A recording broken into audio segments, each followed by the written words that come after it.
হয়েছে। না না, আমি একটি চিন্তা করছি, নিশ্চয় রাজন ফিরে আসবে এক্ষণে।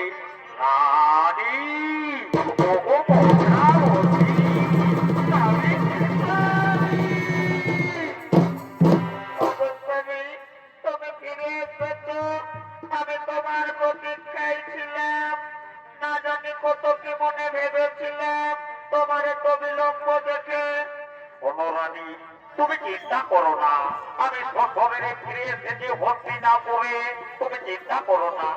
অবশ্যই তুমি ছিলে না এতদিন, তাই যেন আমার মনকে মনাচুপাত করে। অগপ্রিয়, আমার কাছে এসো, আমায় ধরা দাও।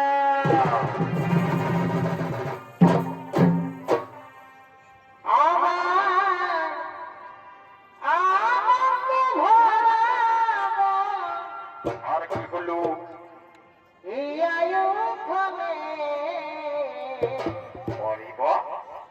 তুমি আসবে বলে, তুমি আসবে বলে ভগবতী আমি এসেছি। রেখেছি পুরা ঢেলে শীতল জলে আমার কৃষ্ণ ভয় চরণ ধুয়ে দেব,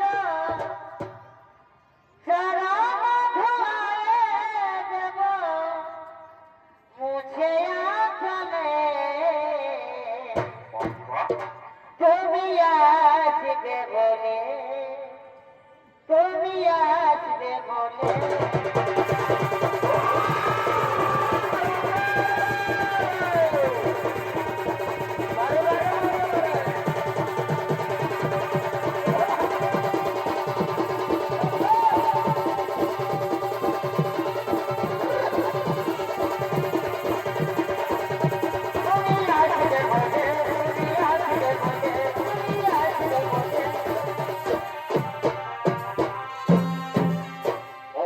ভগবতী, তুমি কি জানো, আমি গভীর অরণ্যে শিকার করতে গিয়েছিলাম, কিন্তু যখন আমি ক্লান্ত হয়ে আসি আমি ঘুমিয়ে পড়েছিলাম। বারংবার মনে পড়ে তোমার কথা। ওগো আমার প্রাণের প্রিয়া, ওগো আমার মন্ত্রাবতী, মনে পড়ে তোমার কথা। এসো, আমার বাহু ধরে আলিঙ্গন করো। চোখে চোখে কথা বলো, আর মুখে কেন বলো না, মুখে কেন বলো না ভয় ভয় শুনো গো প্রিয় সখী,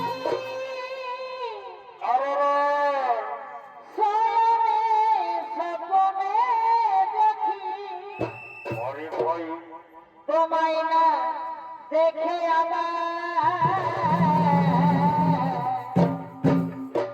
এগো তোমায় না দেখে ঘুম আসে না। চোখে চোখে কথা বলো, মুখে কেন বলো না, মুখে কেন বলো না।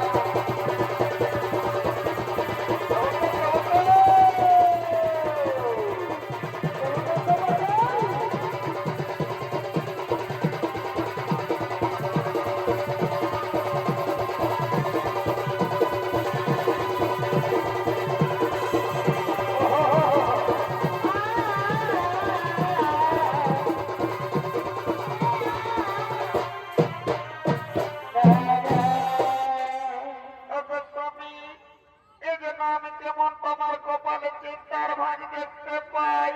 তুমি আমার সঙ্গে প্রেমালাপ করতে করতে কেমন যেন অন্যমনস্ক হয়ে যাও।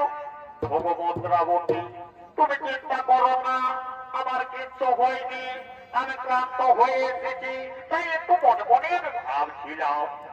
অবশ্যই তুমি চিন্তা করো না, এখানে এসো, তুমি বিশ্রাম করবে, আমি তোমার জন্য জন নিয়ে আসি। হে ভদ্রাবতী, তুমি আসবে তো আমার জন্য জন নিয়ে? আমি নিশ্চয়ই ফিরে আসবো, আসবে তো মন্ত্রাবতী? হ্যাঁ গো, আমি আসবো। আসবে তো? হ্যাঁ, আসবে তো? আসবে তো? এদিকে রাজন বারংবার মনে পড়ে সেই ব্রহ্ম সাপের কথা। তাই রাজনের রাজবটে